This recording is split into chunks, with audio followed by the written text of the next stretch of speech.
Okay, we're going to do a little bit of algebra review by using something called Graspable math, and I'll be able to show you some of the characteristics of it. So I've got two examples here. I'm going to start by doing 3x equals 15. So we know when we solve algebra, we have to do the opposite operation. In this case, we have 3 times x. 3x means 3 times x. So the inverse operation is to divide. So I'm going to have to divide both sides by 3. To do that, I'm going to click and hold on the equal sign until something pops up at the bottom. This E represents the equation. You see it's in blue. So when I enter an operation, it's going to do everything to the equation. So if I'm going to divide both sides by 3, I can actually go divide by 3. You can push those buttons or use your keyboard. When I push done, it actually performs that operation for me. You see it says divides both sides by 3. Now, if you can notice to the right of the equal sign are these little bars, or these little circles. And if I drag them down, I'll be able to show the steps as we move along. So that I like this visualization a little bit better. So I divided 3 to both sides, and I get an answer, or I get this next step. To perform the actual division in Graspable math, you actually click on the operation to make it happen. So this little division bar means divide. So if I click on the divide bar, it actually divides 3x divided by 3 to get x. And of course, 15 divided by 3 on the other side. Now I'm going to do 15 divided by 3, so I'm going to click on the divide bar, and I get x equals 5. And so I've solved this equation, isolated it down for x, and x equals 5. You can confirm this by substituting the 5 back in here. 3 times x, so 3 times 5 is indeed 15. So that's a great little way to demonstrate the division or the algebraic steps necessary to solve this question. Now there's another way that Graspable math allows you to do these steps. So to show you, I'm going to duplicate this question by clicking on the circle there and dragging to a new position on the screen, and it's going to duplicate this question. I'm going to show you another way to do this. 3x equals 15.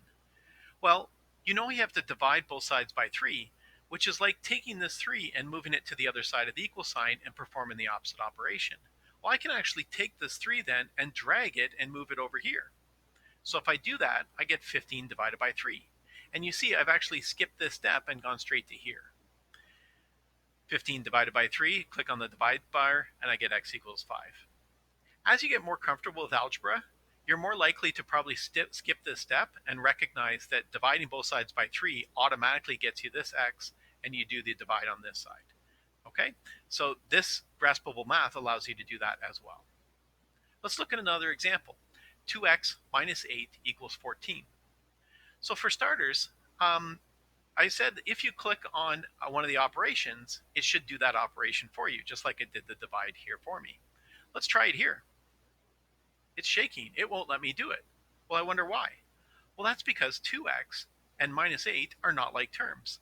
So Graspable math is smart enough to know you cannot subtract these. So it's not allowing me to subtract, which is great, because that's not my first step. My first step is to get 2x by itself. So I have to get rid of this 8 by adding 8 to both sides.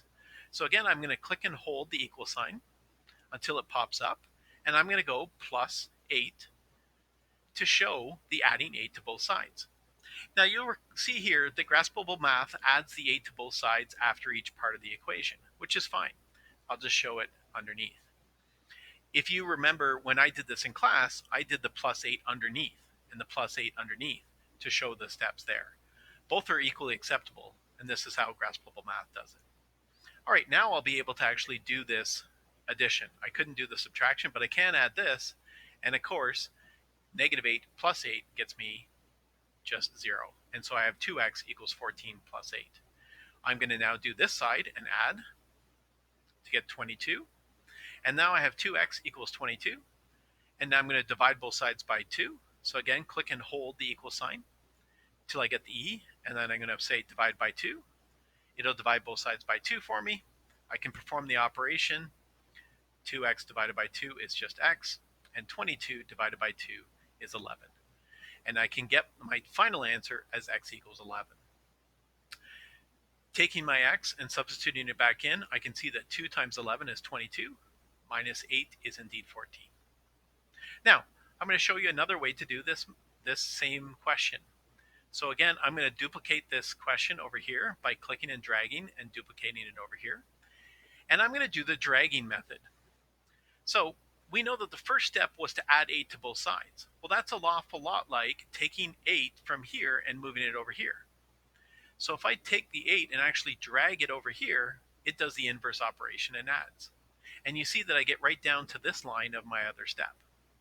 As you get more comfortable with math, you'll probably do this step in one step. Now let's add 14 plus 8 is 22. Divide both sides by 2. Well, remember from this step, that's like dragging this 2 over here and doing the inverse operation and dividing. And then 22 divided by 2 is 11. So this is allows you to solve the questions a little bit quicker while still performing the exact same operations and proper operations to get an answer. All right, let's do a third example. And good to know that if you need more room, you can always scroll down to get to more work. So here's the third example. Now in this case, I have letters and numbers on both sides.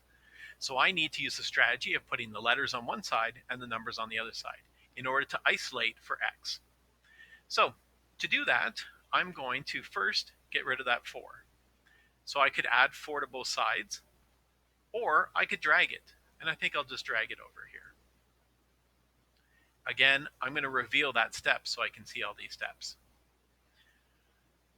Now I have -3, -4. That's a cold temperature getting even colder. So when I subtract it, I get -7. Now I have to get the letters on the other side. Now this is where you have to be a little bit careful, because if I just grab this, you see it might only grab the x, which is not what I want. Or if I just grab the 2, it's going to take the 2. I need the whole 2x to go there. To help with that, you're going to use the shift button. So I'm going to hold my shift button down and click on the 2, and you see it turns blue, and the x, and now I have the whole thing.